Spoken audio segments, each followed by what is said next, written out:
What's up, man? Hoi, Hey, hui. hoi, what's up, man? What's up? What's up for you, man? And we got another man from back in the day, another OG, a well-seasoned veteran. Oh man. I had a little chat with Alfred, and he's like, I don't know if I can fill in that much, but I'll try. And so I had a little pre-interview with him. I was like, dude, you got a lot of story to tell, Man, I man. don't Like, want to bore people, you know what I'm saying? People will be like, man, what's this all about? And all of a sudden they go, I'm gonna go out right now. oh, not at all, man, not at all. No, definitely, you've definitely had a and still do have a quite a career, and definitely have encountered a lot of interesting stories on the way. And so Thank you. And yeah, all the viewers, let's enjoy this journey. So, how I usually like to start things is I always feel like there's always a root to everyone, right? Where they grew up, the neighborhood they were in, the city they were in, or town, the family they grew up in, and whatever different circumstances they have that actually affects how they are and who they are today. So, ACL, let's take us back. Let's describe the city you were from and where you were born and raised. Oh yeah, yeah. So I grew up in Union City. You know, there probably some people from Union City in the chat room right now. Um, yeah, we were I moved to Union City from like, whoa, watch out, girl. Carla almost fell off the chair. Jeez. You okay? Huh? Went to moved to Union City about 76. I think 76. And I think from a DJ perspective, I think the for all DJs, well, at least for myself, I know that the inspiration for DJing, I think it comes from a passion of music first. You know what I'm saying? So, and I think I got that from my dad, because my dad was very musical. My dad had, he played guitar. There's my dad right there. That's my dad. My mom. Look, see that? Yeah. So he would play guitar. We would have records all in the house and everything. So, he always had like this musical part about himself. We had an old Chevy Malibu where where it had like an 8-track cassette tape player. That was back in the day. People don't even know what that is, but you basically put this big it looked like a big piece of toast, and you put it into the 8-track player, and it played all this music and stuff.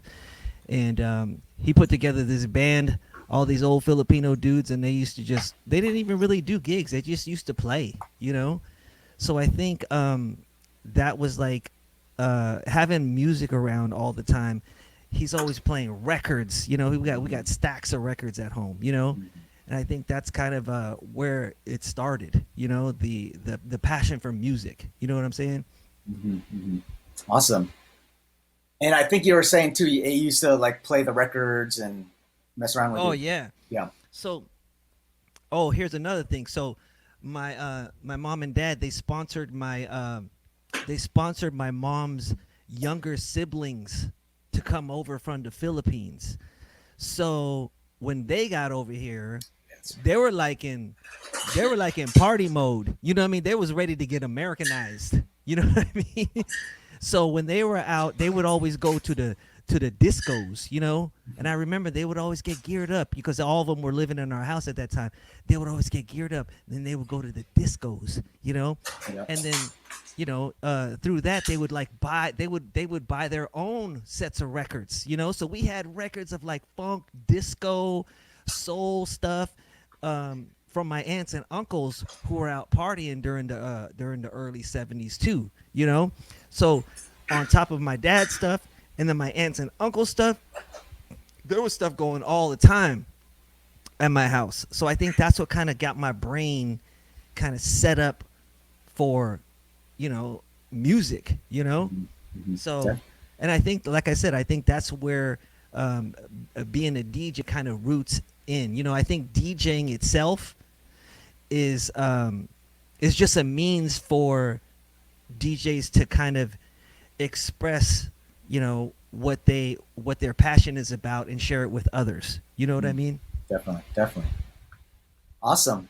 Yeah, definitely. I think that really feeds into it. Definitely. So from there, so how did I I've heard that you were a breakdancer and a DJ. So how did you get into both? Oh yeah, so like I would say like maybe like in around the 1980, is when I first heard like Rapper's Delight. Our family was at a family party in Vallejo, and there was like the teenagers were having like a party in the garage, Mm-hmm. and then I heard Rapper's Delight.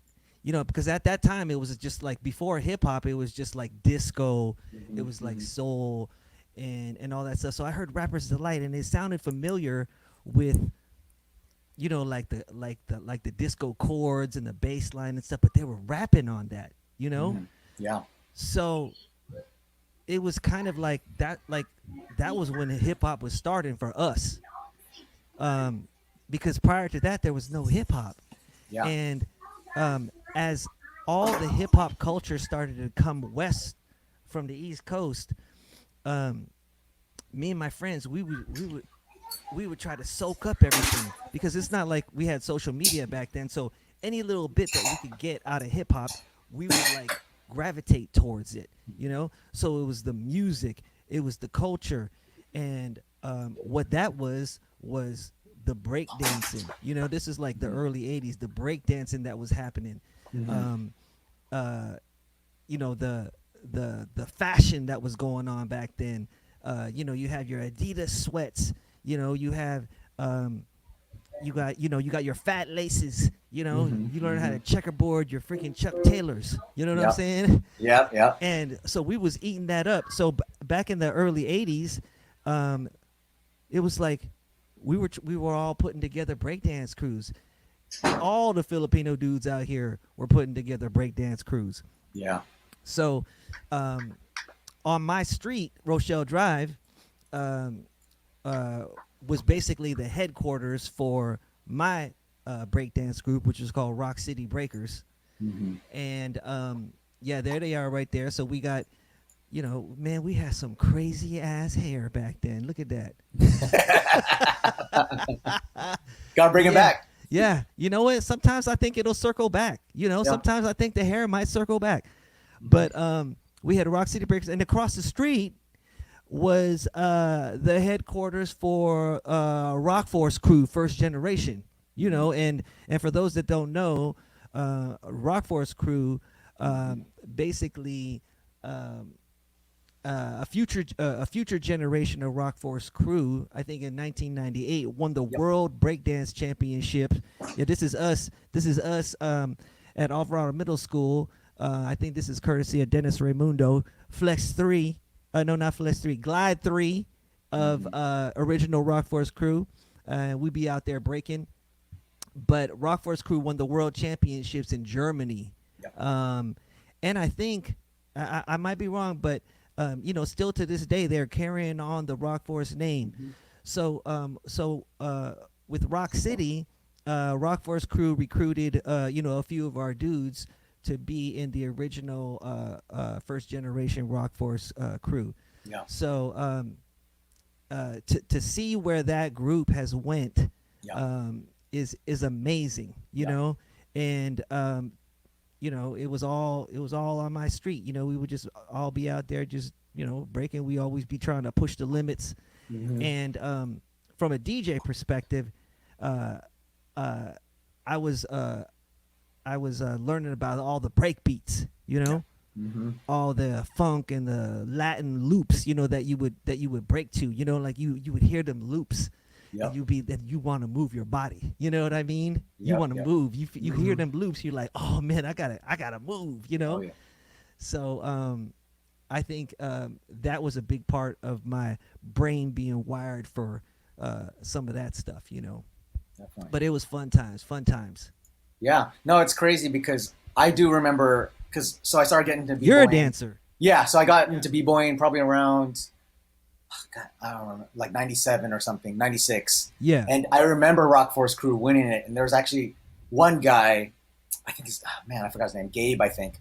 He was actually on that Rock Force Crew. So, Yeah. and I remember it was a Bionic Man, I think. He's a popper. Yeah, man, it's crazy just kind of seeing that roots is back to the 80s. You know what I mean? Yeah, Like, so it's pretty amazing. And like you said, like they're still carrying the torch right now. So it's yeah. pretty dope. So yeah, so from there getting to b-boying. So how far did you go? What'd you do? Like, were you just battling? Were you, I mean, what were you doing? we would be at the roller rink. Yeah. Every city got a roller rink, and then at that time, everybody was doing breakdance battles. Yeah. We would do like little shows here and there. Mhm. But it was good, and it was good to see how in the Bay Area you had all the cities in the Bay Area, they had all their different groups. Yeah. And surprisingly, it was a lot of it was a lot of Filipino dudes. Everybody was breaking. Mhm. And it's just interesting to see because crossing over to the mobile DJ, scenario, again, there's a lot of Filipino dudes. You go out all the crews and everything. They're all Filipino dudes that are putting together all these DJ battles and DJ showcases. It's very interesting. Yeah. Cool. And so I believe if you told me correctly, once you start getting to DJing, you kind of b-boying went to the wayside Yeah, pretty much, right? So yeah, yeah, let's talk about your DJ journey now. yeah. So the DJing kind of sprouted out off of the whole breakdance thing and the whole still kind of keeping that hip hop flavor. I had a friend. His name's Jerome Palacios. So this guy, he had a family band, and they would do all these parties for the Filipino community. Um, uh, Jerome would play the drums. He had an older brother named Jim Palacios. He got a younger sister named Jessica, and they would do all these gigs. But in addition to the band, they also had a DJ set up. Mm-hmm. So I would go over to Jerome's house, and he had all the equipment. He had all the records and stuff, and he basically taught me how to mix records. Yeah. This is my buddy from grade school, and I would go to his house all the time, and just mix records. He would teach me. He would teach me how to kind of like match the beats. When to throw it in. Just kind of teach me the foundations of all that stuff. Mm-hmm. And the name of his group was called Sound Effects, and I think later on it got changed to Effects. But after that, I a few of my other friends, we started a group called Divine Beat, and the picture there you see us with, and every DJ group was they strive to have those Serwin Vega Yep. Quake speakers. You know what Oh, I mean? I remember those. Yep. You remember Yep. them Serwin Vegas? Mm-hmm. They were hella heavy, and the more you had, the street cred you had. You know what I mean? If you had like 4 or 6 of them, you were the shit. You know what I'm saying? How many did you guys have? Man, we didn't eat. We only had 2. We only had 2 because you know what? Every time we got a gig and we got paid, we spent all that money at Carol's or Denny's after. You know what I'm saying? Yeah. It's like, damn, where'd all that money go, man? On food. All that chicken fried steak you ate that night. Oh man, too good. Yeah, yeah. So we came up with Divine Beat Productions, and in the picture you'll see Boyet, and you'll see Darren Mina. Darren Mina, he passed away a few years ago. Rest in peace, Darren. He's in the middle there with that hat.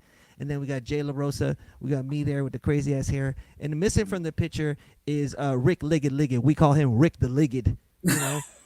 Because his last name was the same name twice. It was Liggett. Yeah. So we call him Rick the Liggett, but he's not in the picture right there. But we was just one of the DJ groups in Union City. There were several. We had Soundsational Beats. That was one of my buddies, Bob and Rich. And this is us setting up the truss at some gig. And that's another thing, dude. Back in the day, you had to have truss. Yeah. And I'm not talking about trust. I'm talking about truss. Yeah. The big things that you hang your lights off of, Yeah. just so that you can have a setup, with fog and all the lights coming off of it, Yep. Yep. So, and the bigger the setup, the better, Yeah. know? Yeah. It's crazy. So some of these were you sent me these pictures. Some of these were some of your guys' setups. Yeah, yeah. Some of these Yeah, pictures, so some of these pictures I got from John and D. Francisco. John ran the Expressions Productions, which was a very successful outfit that really focused on highlighting all the DJ talent in the Bay Area. yeah, He helped kind of accelerate some of the people's careers. Yeah, yeah. there's a flyer right there with that's Jerome right there, Mm, Jerome Palacios from Sound Effects, and John will put together amazing shows yeah, for the people to see. Yeah, awesome. And so, did you? Were okay. So it says these were battle showcases. So you guys battled a little yeah, bit. we did some battles. You know, it was either at that point it was either battling or showcasing. So you know, if you were battling, you had to have your game on. If you were showcasing, you mean you still had to have your game on, but you didn't have that pressure of trying to win something. You know, Yeah, this picture here, you have Jim Palacios and Jerome Palacios, and that on the right there is John from Expressing John Francisco. That's my dude right there. nice. Um, this is all back in the day. These are amazing pictures that bring back good memories. Yeah, This is Jerome right here, you know, posing for the shot, and then right there, I think you got Jeff Ayupan. He had his own group called Sound So Sweet, okay, um, out of Union City as well. So you know, everybody kind of knew each other. yeah, Everybody kind of you know, helped each other out, but still, I think everybody kind of kept that competitive edge with each other too. You know, secretly. You for know. sure, for sure. Yeah. So can you talk about that? I know definitely there were a lot of showcases battles that kind of came out of that. You know, obviously there was that book, Legion of Boom. Yeah. Um, and so there was like AA Productions, Expressions, Imagine, Yes. Destiny. So if you want to touch on those. Yeah, Imagine was a production that was run by Mark Bradford, and Mark Bradford, you know, he was like the white dude. You know what I mean? It was all these Filipino groups, but there was this white dude, Mark Bradford, who put together these amazing showcases and battles, and he marketed them very well to the public, and that Mm-hmm. was like the Super Bowl of, you know, your DJ performances. You know, if you were a headliner at Imagine, that kind of put your name up there. You know, Yeah, you got even if you had your DJ name in the fine print, you were happy about that. You know, yeah, yeah. um, You're in there, and right? You guys are in there. we're in there somewhere. Which one is this? This one is Oh no, this is Sound Syndicate. oh, Sound Syndicate. Yeah. So Sound Syndicate was a combination of a few groups. So it was us, Divine Beat. It was Nightlime, and Nightlime was out of Fremont. And Nightlime, I mean, you know, Divine Beat, we had maybe like 5 dudes. You know, Nightlime had like, swear to God, like 7,500 dudes.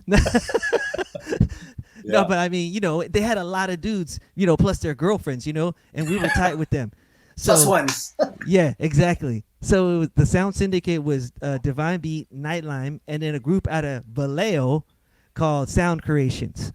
And Sound Creations was Pat Garcia and two brothers, Audi and Arnel Gaspar.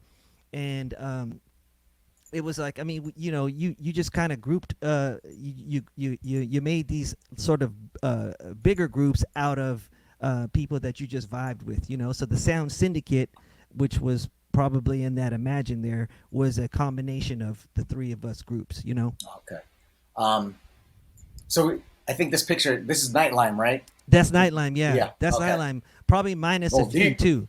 Yeah. Yeah, probably minus a few. And then if you, like I said, if you throw their girlfriends in there, dude, they roll deep. Man. So yeah, what was the reason? You know, because I know you said you were a Divine Beat. I believe you said from '85 is when you guys started. Is that right? You know, let's see. Yeah, I Early think it was '80s. about Yeah. 85. I think it Okay. was about 85 because I was a sophomore then at James Logan. Okay. Yeah, and And uh, so and so from there, what was the reasoning for you guys merging with Nightlime and Sound Creations? you know, I don't even think there was a really big reason. I think it was just like we all hung out together. And then Yeah. when I mean, sound creations being a little bit, maybe about an hour away, I mean, whenever we saw them, we just vibed with them. You were like, you know what, we got to make a group. It's like a gang, Yeah. you know. Yeah. Yeah. So were there other crews, other DJ crews that were as big as you guys, like in number? I'm sure there was. I remember a group from Vallejo called Rock Along, and Okay. they from what I remember, they had a big group. And when they went and did gigs, I mean, they had like massive setups. They had like all the lights and all the truss and everything, but they also had like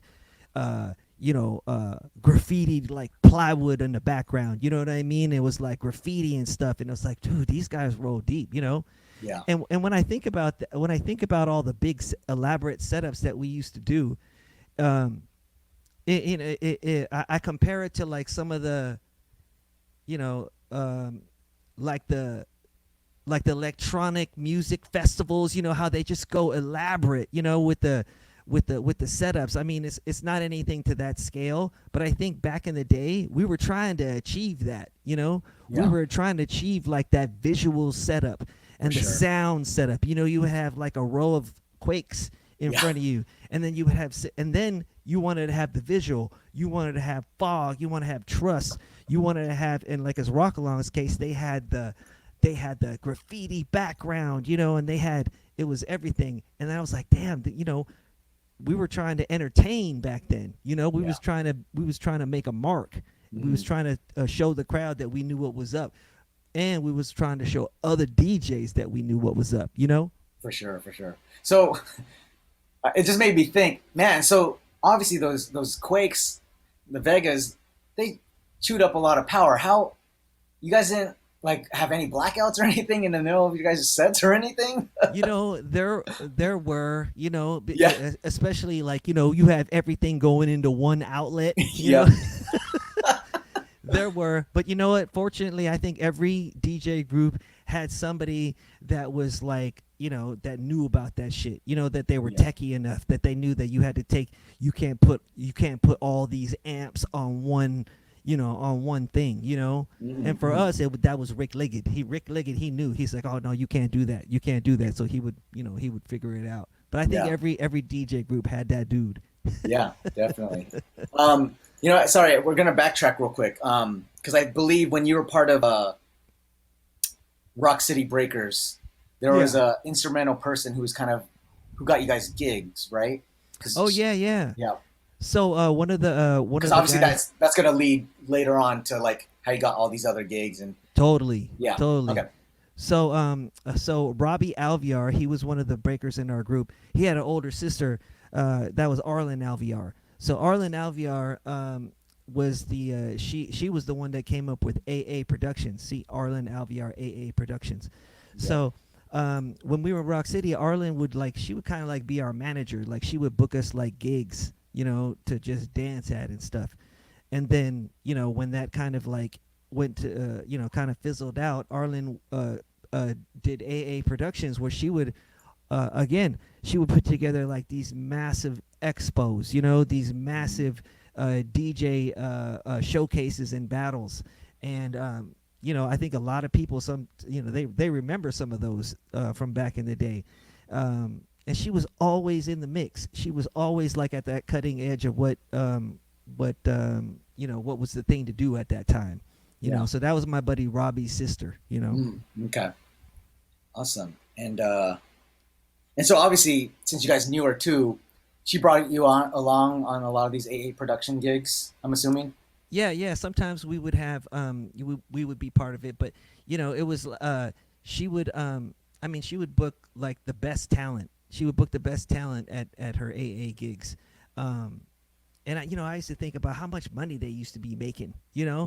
Yeah. because I don't think the DJs were getting paid a whole lot. We weren't really doing it for money. Yeah. Yeah. All the DJs were doing it for for like the street cred. We wanted the pride. But all these people that would pay like $5 at the door. There was like hundreds of people at like a convention center. and then maybe like $4 if you gave the flyer. You know what I mean? It's like, Yeah, yeah, yeah. but I mean, you add all that up, and like people was they were making some good money. Yeah, yeah, So I can see where that business was good. yeah. That's awesome. But I find that pretty cool that, you know, with Arlen, right? Yeah, Yeah, that she kind of started with promoting you guys as Rock City Breakers and eventually went to do AA Productions. yeah, yeah. That's Yeah. awesome. She took me to she also took a small group of us to the first Fresh Festival, from in I think it was 84 or 85, and it was like the Fresh Festival was like a concert with like Run DMC, Houdini, who else was there? I don't know, and then the Dynamic Rockers, they would dance and stuff. So yeah, it was a she was in the mix. I mean, I have to say, Arlen was always in the mix back then. No, that's crazy. Cool. Um, so out of these different showcases and battles, was there anything that was you remember distinctly? Any good fond memories?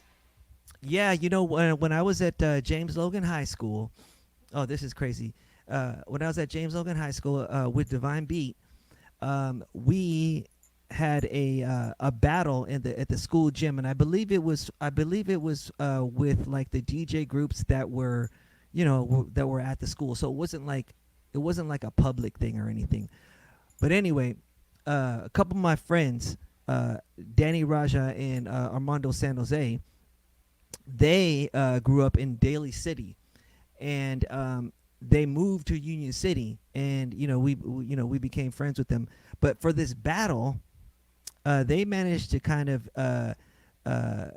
arrange. I don't know how they arranged it, but they got early MixMaster Mike, because they grew up with MixMaster Mike, who's now the DJ for the Beastie Boys, Cypress Hill. Everybody knows MixMaster Mike. Mhm. So, but we had young MixMaster Mike that when we were doing our battle, we said we would give him a little time, to do his thing. And I swear to God, this guy was amazing to watch. Okay, he basically had like a stack of vinyl on one turntable and another stack of vinyl on another table. These are like individual records. And what he would do is he would do his thing, and he would take that record and he would throw it behind him into like a not towels, but like some sort of thing to catch his records, and he would like do his thing on the other turntable, and he'd throw it back, and he would do it, and he'd take it and he'd throw it back.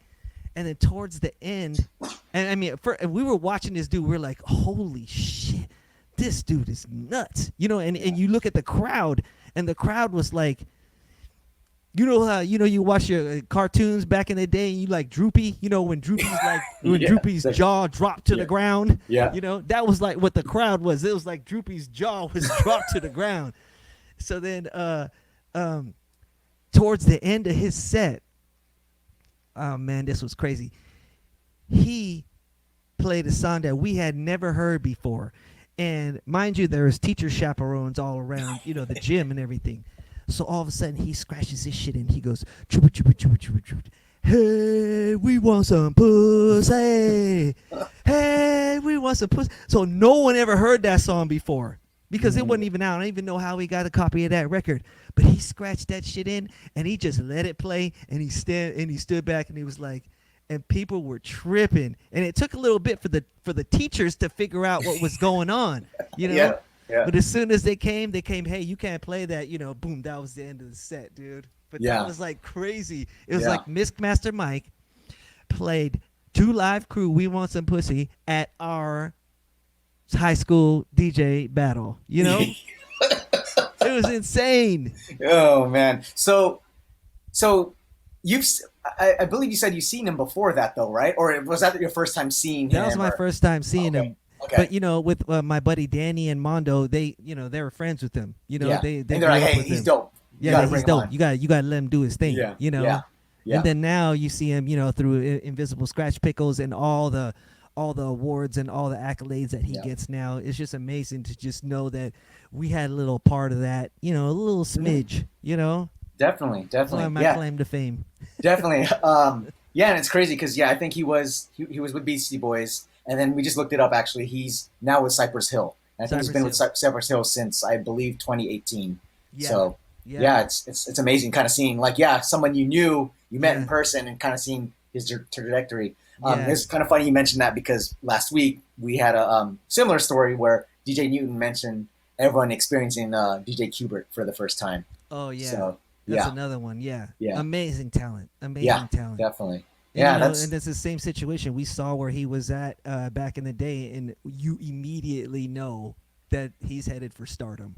yeah, yeah, Yeah. yeah. So crazy, man. So crazy. That's awesome. Um, so from there, um, so I believe, so you were a Sound Syndicate, and after that, I believe you went off to college. Yeah. Yeah. Went off to Okay. college. Okay. Um, Went off to college, San Diego State, Yeah. and that took the DJ to a different kind of vibe, Yeah. because with the in the Bay Area we had it was the mobile DJ circuit, and in San Diego I got into a fraternity, Sigma Chi fraternity at San Diego State, and it was like frat parties. Like what the Yeah. hell is you know what I mean? What the hell is that? Yeah. It was crazy. And um, I started DJing those parties, and those were insane. The guys at the frat house, they built this sort of tower. You remember that tower, Carla? Yeah. They built this tower for me, and it was like, I could me and Bob. So Bob Frere, he's in the chat. Bob Frere from Soundsational Beats, him and Rich. So Bob met me out there in San Diego, and we brought the equipment over and everything. So we had this tower at the fraternity house that you had to climb up, and you had to bring your turntables up there. But when you got up there, you had a whole view of the dance floor and everything. And when Yeah. the frat parties were going off, they were going off, and they were different from the parties that we were used to back in the Bay Area, because it was like all Filipinos out there in the Bay Area. Yeah. um, Over here, it was like there's all these white girls and white boys, you know what I mean? And everybody, it was like a whole different vibe. And they drink differently too. They drink differently than the Filipinos do. They take it to another level. Yeah. Yeah. Yeah. Well, and SD was a party school at that time too, I believe, It right? was huge party Yeah. school, and that's actually kind of the reason why I picked it, because Yeah. I wanted to I just wanted to go and Of course, just, man. Yeah. but yeah, and then in San Diego, I started DJing downtown, which was way different than what the downtown is now. There was still some the areas that still needed development. There was this one club in downtown San Diego called the Green Circle, and it was the dopest place you could be at. It wasn't like very popular. Yeah. So here's the picture from the Green Circle. Remember this, Carla? This is at the Green Circle. They had an in-house DJ, resident DJ, DJ Gray Boy, who also put together this freaking the dopest jazz band ever. And they used to play there, and it was just hip hop. It was jazz. It was good stuff. And I did. What did I do? I did the after party for Jamiroquai there. That's my buddy Mike Me. That's my roommate in the picture right there. We lived in Pacific Beach together. And then I also did gigs at at Ole Madrid, which is kind of like a more like house music kind of scene, Yeah. But the Green Circle, which was they closed it down after a while because they had some problems with the women's shelter in the back. But the Green Circle was the spot. That was the spot, And Yeah. I was happy to be able to be a part of that history, Yeah, definitely. Oh man. Okay, so I completely forgot. Wow. Okay, so we're gonna jump back really, really quick Oh. because there's this great, interesting story that you discussed with Yeah. me. Yeah. You want to talk about your rap group? The rap group. Oh, the rap Yeah. group. Yeah. Yeah. Yeah. So again, going back to Arlen Alviar, okay? So Arlen and Robbie. So Robbie had a SP 1200, and he was amazing at making beats with that thing. And Robbie had his own group called Universal Beat, and Mhm. and oh shit, here's the picture right here. You see that picture? This is the group Undercover, okay? And we was a rap group, okay? But we also had live instruments, So um, I was doing the keyboard, and I would throw down some bass lines and some chords and stuff. And oh man, look at that hairdo. That hairdo is crazy. That is insane. And Too then good. oh shit, Carla never seen this before. She's laughing right now. Oh yeah. Yeah, I think I had a mustache too. Damn it. So, so Robbie would make the beats on the SP 1200, and then we had a few rappers. We had Mark Mendaros, and he was, what was his name again? Thumper, MC Thumper. And then we had Felix. I forgot Felix's last name. He was MC Fee, and we had Rich Dillon. Rich Dillon, he's the man. MC Halfbreed, because that motherfucker was half. He was half Filipino, half white. And then we had Willie Wilkins, and Willie Wilkins passed away many years ago. He was I believe he was a BART police cop that somehow, I think he got shot on duty or something. Oh jeez. It was a crazy story, Yeah. But we got my boy Pearson. So him and Robbie would handle like the music part of it, and the black dude Tim, he would do the guitar. He was badass guitar, so he would do all these like jazz funk riffs. So we had the the live music element, and then we also had the SP 1200, and then we had the rappers, and yeah, for a small time there, it was hot. We would do shows all over the place. We don't laugh too hard, girl. Come on now. And I believe you said you guys recorded quite a few records, right? Yeah, we have some records, and I couldn't, I think I have the records at my mom's house, Oh, okay. but we did a few records. There was a studio in Santa Cruz that we would record at.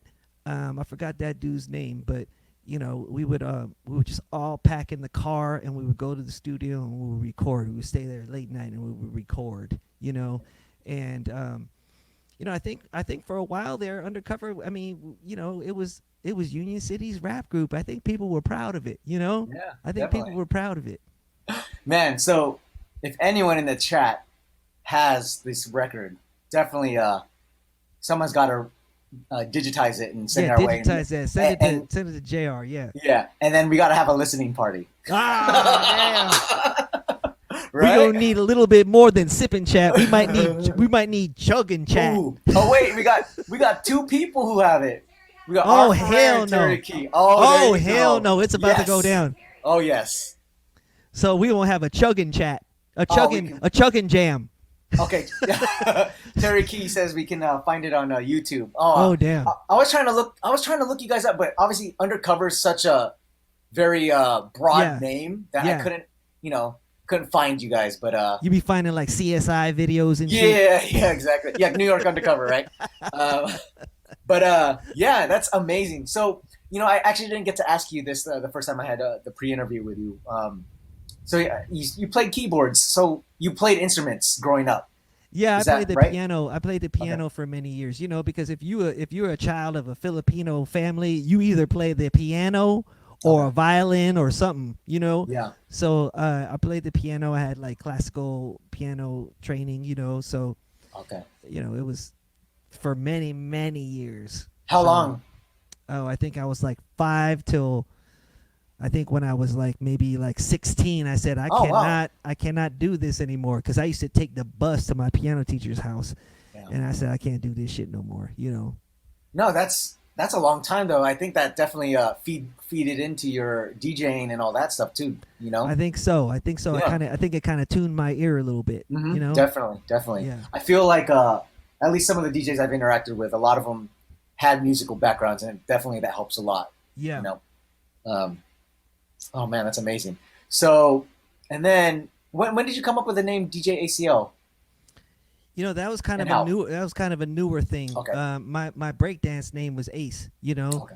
And when I got back into DJing after the whole college thing, I met my wife Carla right here, who was my girlfriend at the time, and we started. We moved up to the back to the Bay Area to Walnut Creek, and then we started a family. So that kind of the DJing thing kind of went on a hiatus. But when I came back, I said, and then we had kids and stuff. I said, what? I need to come up with a DJ name. And I swear to God, I came up with some sick names, dude. Okay, I came up with some sick ass names, Okay. and then I would ask my kids, I was like, "What you think about this?" And they go, "That's lame, Dad." you know. And I was like, "Are you serious, dude? That's dope." And they go, "No, that's lame, Dad." And then finally, I just went back to the basics. I said, "What about my initials? Yeah. ACL, which is just ACL." And they go, like that nerve in your knee, Dad." And I was like, "Well, what if I spelled it out, phonetically?" And they go, "Oh, that's kind of cool," you know. Oh, You know what I'm okay. saying? So ACL is just Yeah. my initials, but it's Gotcha. like spelled out phonetically, you Gotcha. know. Gotcha. And it still kind of has the old Ace, thing from back in the day, the breakdance nickname. So I like that, the Yeah. Ace. It says Yeah. ACL. Yeah. But them Awesome. damn kids, dude. I swear to God. Hard to impress, right? Yeah, Oh, man. gotta love them. Gotta love them. But yeah, so let's backtrack a little bit because Yeah. so this whole time, you were at least DJing for a good amount until obviously your SD days. Yeah. And I remember you mentioning, I think your mom wasn't very didn't approve of it so much, Yeah. but there was a moment when she, I Yeah. guess changed her opinion. Yeah. Yeah. When we were DJing when we were teenagers, my mom wasn't really all that supportive of, because she got it, and I don't blame her, but she didn't want me out, at the late hours of the night, Yeah, uh galabanting, you know yeah, what I'm saying? And she always said that, if you're out at 2 in the morning, that there's nothing good going on at that hour. yeah, So she wasn't all that supportive. But fast forward to like now, and she's seen me DJing like some parties and stuff, and she saw how much I got into it and how I really appreciated this stuff, and she obviously realized how many years I've been doing it already. mhm. She goes, "You know what, Alfred? You know, I can see you really love this, and you're so good at that. Um, that's good. You keep on doing it, huh? You teach your children." I was like that. So it kind of came around full circle. You know what I Yeah, mean? It yeah, was like she got it, and it yeah, was like she saw that there was a passion for it, for sure. and I was like, man, that's dope. That's Yeah, really no, dope. no, Yeah. definitely. It definitely. I think we were talking about this too. Is if she wasn't or was approving of it or approved it early on, you know, I mean, who would knows? who knows what would have happened? Maybe you would have like lost interest in it or whatnot, Yeah. and you know. It But could have went either way. Could have yeah, went either way. I think definitely. it went the way that it was supposed to go. Yeah, of course. Yeah, everything happens right for a reason, right? Exactly. Um, Exactly. but I know there probably was one point.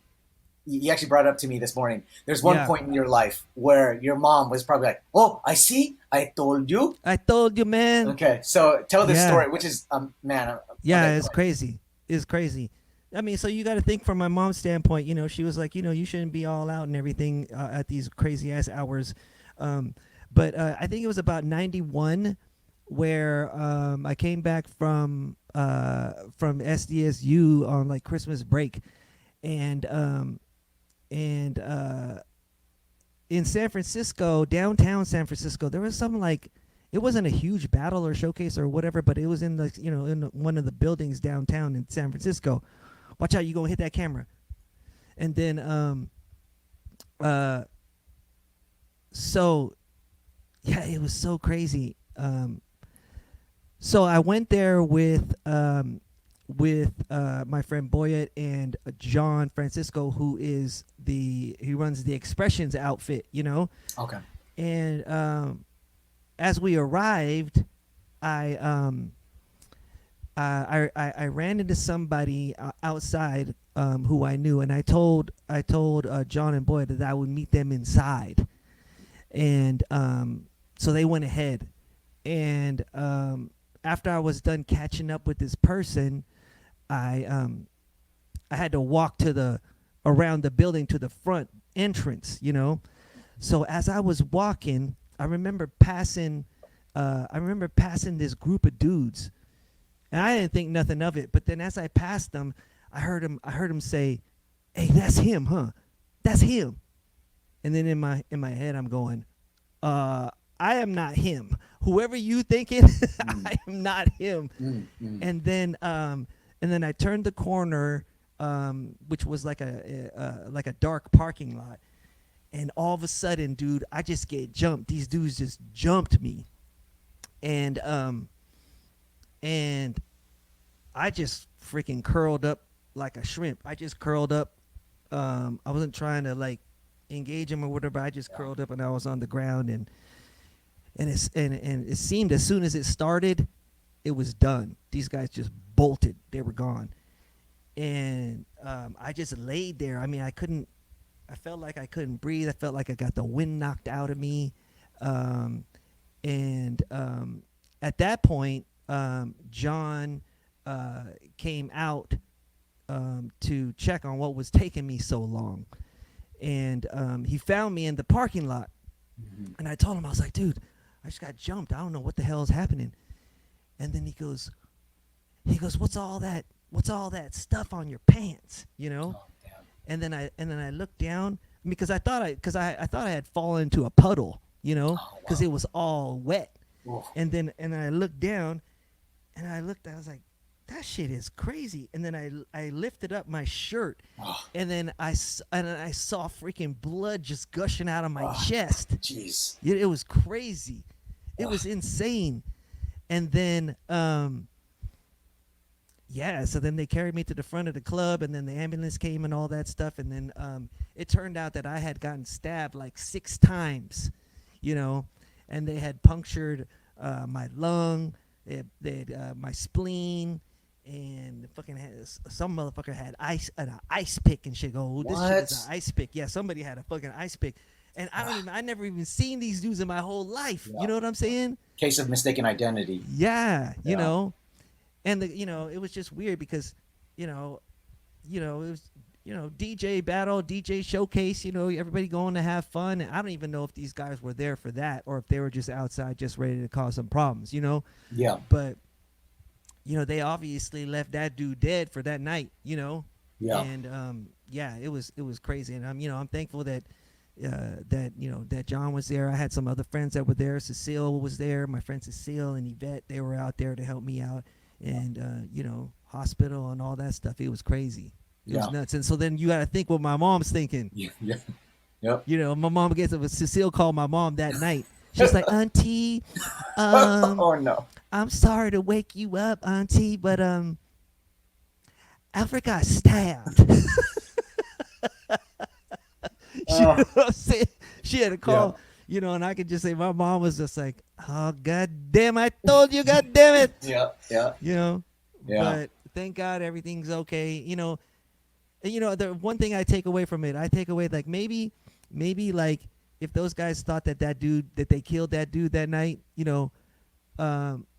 maybe at some point in their life they go, it made them change their ways. You know what I'm saying? Mm-hmm. Like in retrospect, they go, shit, we might have killed that dude, and it maybe made them change their mind. Yeah. Hopefully. I don't know. Yeah. Just trying to figure out something good to come out of it. Yeah, for sure, the positive and everything, and I just thought that story was like an interesting tie into like your mom admitting like, so. Mm-hmm. But there's that quick detour where she's like, oh hell no, you're not doing it anymore. Did I not tell you already, huh? Yep. Yeah. Man, so crazy. Yeah. Okay. It's all good. Yeah. So So like you're saying, you kind of fell out of you had kids, got married, and Yeah. I think probably in the last couple of years you kind of got back into DJing. You want to talk about that? Yeah, it was just not too many years ago. My kids were in swim team, and the discussion came up, and then some of the moms were like, "Hey, you know what? Maybe you should just DJ some of our swim meets and start playing music out there." So yeah, there's one of the pictures of the swim teams with all the kids out there, and it was, I said okay, I started playing music, and it just started making for such a good vibe out on the at the swim team meets, and then from there, um, I love the community out here, Walnut Creek. All the families that we know out here, they started asking me to do all these parties. Oh, can you do our, our 40th birthday? Can you DJ for the school? And I started doing school dances, and then I started, doing a couple weddings and stuff. But there was so much good vibes that I got from DJing out here, and with all the families that I know out here. And Carla and I are fortunate that we have kids in high school, middle school, and elementary school. So we know the high school family group, we know the middle school family group, we know the elementary school family group, and it's just been good. So that's when I started DJing again. And then on top of that, my friend Pat Garcia, what you call it, Sound Creations, him and Newton started doing gigs again, and they inspired me to start doing this again. So I was like, oh, okay, we gotta, this is kind of cool. That's my sister Terry right there. This picture right here is when Newton and Pat and I DJ'd my alma mater, James Logan, and this was another full circle moment for me because my niece Hannah right there in the middle, she was a senior, and it was amazing to just DJ that event. And I swear to God, there was like 1,000 people there because they combined their junior and senior prom, and Logan is already a big school. But it was a full circle moment for me because here's my niece, she's a senior, and that picture right there, I just love that picture because she just looks so happy, and that's my alma mater, It was a good time. It was a good time. Great full circle. And Yes. so from that point, I believe you said you started doing some corporate gigs and Yeah. So at that point I was doing like there's a club out here called Retro Junkie, and I know a bunch of dads who made a band called Droppin' Anchor, and there's a picture of the band right there, and they do yacht rock, and I mean they do like Duran Duran, and all the cool yacht rock songs, Robbie Dupree, and so what I do is I DJ, to get the crowd kind of pumped up before they go on, Okay. So there's a club out here called Retro Junkie, Okay. which is amazing place. I do those gigs, and then I do like gigs at this tap room called Rotator Tap Room out here in Walnut Creek. I do gigs out here in Lafayette at a couple of restaurants called Batch and Brine and Antica. This is at Retro Junkie right here. Okay. And then I do some stuff at downtown Walnut Creek. One of the corporate functions that I did recently was for my friend's. Her name's Jenny Yama. Did her hedge fund. She worked for a hedge fund, and every year they have a holiday party where they have a fucking secret artist, And the year that I came in was when Lupe Fiasco was headlining that event, and it was very, very cool, So there's one instance where one great story you mentioned. You missed out on an act because of a conflicting gig. You want to talk about that? Yeah. Shout So out to Newton and I think Newton and Pat. Yeah, Newton and Pat. So me and Pat, we would always like support each other. Like we need help or whatever. Yeah, help me at this gig. I got you. So then Pat says, I got this gig in the city on this night. I may need some help with it. I was like, I got you, dude.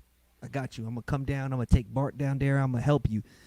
And uh, later on, my friend Jenny asked me if I wanted to do her corporate party, and I knew from previous years that they always have a good headliner, because we've been to parties with Digital Underground there and Too Nice. Short and everything. But you know what? I committed to Newton and Pat. They had a Yeah. gig. And I didn't know at the time who it was gonna be, who the artist was gonna be. But then at that night, I got the text.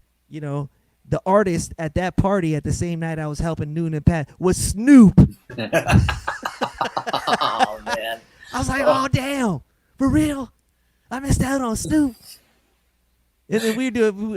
I forget what party we was doing with Pat. It was like a law firm or something. I mean, it was still fun, but it wasn't Snoop. so I'm sure you don't let that go with Pat. No, no, no, no. We gonna clear it up with Jenny first. Next year, next year. Yeah, yeah. Oh man, too good. Awesome. Yeah. Awesome. And so I know you did mention, and I think I might have missed it, but Pat and Newton, how did you link up with them? Yeah, so I've always been in touch with Pat from the Sound Syndicate Yeah. days. Yeah, and he let me know that they were doing gigs again. And he let me know what people were paying for gigs now, because much different than what we were paying for back in the day. Oh Plus, yeah. back in the day, we didn't even do it for the money, like I was saying. And now, for a wedding or a corporate gig, I mean, you can make some good coin. You Yeah. know. So I learned from Pat and them, and so that they kind of inspired me to start doing it out here, kind of on a community level. So Mhm. that's where I started it off. At the current level.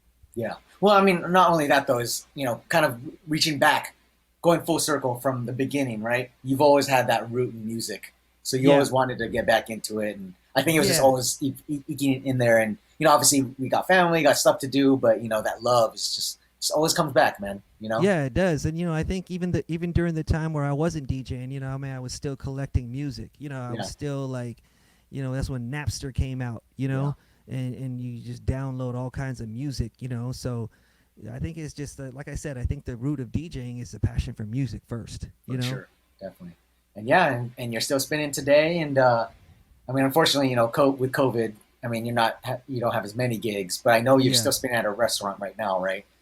Yeah, yeah, and Yeah. then but they just leveled up to like another like COVID level or whatever, so that kind Oh, of got really? shelved. Yeah, Damn. yeah, Okay, that but sucks. yeah, it was a good vibe. We had I would DJ for their outdoor dining and drinks. Yeah, And awesome. the one time at that thing, because sometimes they would break out and start dancing on the sidewalk. Yeah. And one time this lady came up to me and she was like she was crying. She started crying and shit.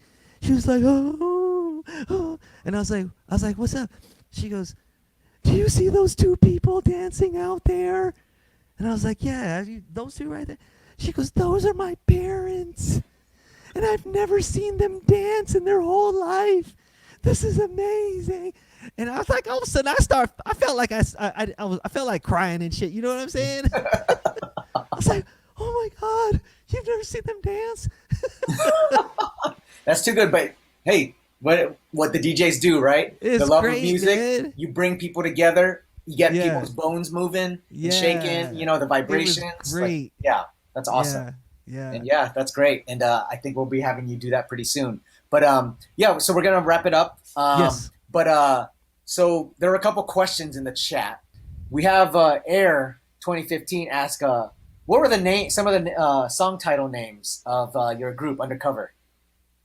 Oh, so Undercover, man, we had like songs called there was one called Loungin', you know? That was the chorus. It's like Undercover is lounging, you know. MC Fee is lounging, you know. We Okay. had This Beat is Pumping. We had another sort of track with no like rap. Robbie was doing his own thing called Up Tempo. We even had like a girl singer. You know, she was like a singer. She was like our Fergie, even though Fergie didn't exist back then. But she was like our Fergie. And I forget her name too. You know. Yeah. Um, but yeah, I mean, we had a pretty good amount of songs. You know, I haven't heard them in like decades. You know, but it'd be interesting to kind of hear him now with with the and kind of compare him to like music nowadays. You know, Yeah. but yeah, it was. I mean, Robbie had something good. Robbie was very talented, Hmm. and it was all his. It was Undercover was his brainchild. You know, he even had dancers. We had dancers. You know, that was Yeah. their job. Um, it was a good time. Any people who've from that group that have done music professionally or anything? Mm, I don't think so, but I honestly think that Robbie could have been involved in like musical production Yeah. to a certain capacity because he was really good. He was really good. Um, but yeah, I don't think anybody took it to another level. You know. Yeah. Okay, so I don't know if these are jokes, but we got Fade 2 asking, what's up with your graffiti career? Or would you rather not talk about Ah, no, you that? know what? Fade two. That Fade two is my buddy Alan Arrivis. He was a graffiti writer. You Okay. know, he we met in Union City. I think he it was at James Logan, and yeah, he was crew. His that was his that's his graffiti name, Fade two, and we like I said, we embraced the whole hip hop culture. You know, Mhm. from breakdancing to DJing to obviously rapping. You know, and then the graffitiing thing too. You know, there were certain kids that just had skills for the art, and Alan Fade too.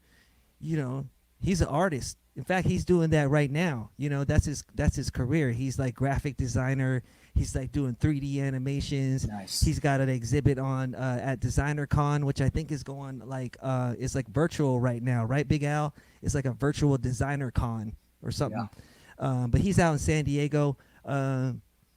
My the extent of my graffitiing right now is trying to uh, figure out what kind of graffiti to put on my kid's skate ramp in the front yard. You Oh, know, nice. Okay. yeah, yeah. We built a skate ramp. Finally, we finished it right before COVID. You know, Yeah. so we got a big old skate ramp in the front, and I've been trying to think of ways to like graffiti it up like sick. You know, because Yeah. I did a little bit of graffiti. You know, Okay. I got some skills in that, but not as Mhm. much as like my friend Alan, another guy in our Divine Beat, Jay La Rosa. His tag name was Scam, or Yeah. yeah, his tag name was Scam, and Okay. these guys were amazing Yeah. artists, graffiti artists. So did you have any like did you create any big pieces or were you just like small like scribbles basically? You know, there were a couple of big pieces that we did with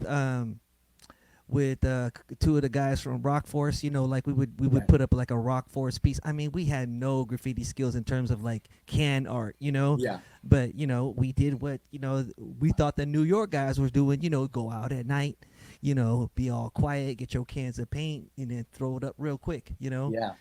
But you know, we graffitied our freaking clothes, like the back of our jean jackets, and we Yeah. had the BBD overalls. You know what I mean? We would graffiti them. Yeah. Yeah. Yeah, it was just like that. We was too scared to do it for real. Yeah. So yeah, you no late night runs or anything like Nah, with a man, because lookout. we would get caught. Ramo! Rainbow, gonna die. Oh, too good. Yeah. All right, so I don't know if there's a joke too, but DJ Newton says, "Who has more bigger wings, Audie or Pat?" Ooh, bigger wings. Oh, it's got to be Audi. Audi got Okay, wings. Yeah. yeah, Audi got guns. okay, So yeah, Audi. Yeah, I always, I sometimes poke fun at Audi. I was like, damn, dude, he's so yoked. Sound yeah, Creations. You got Pat, you got Audi Gaspar, and Arnell Gaspar. Out of those three, you know who works out. Audi yeah. works out. Oh man, good. Hey, Uh, thanks everybody for being part of the chat. yeah, I really appreciate this. This was super fun for me, and it's super fun seeing all you guys in the chat. I really appreciate it, and the production crew. Props to the production crew too. Have fun. Thank you.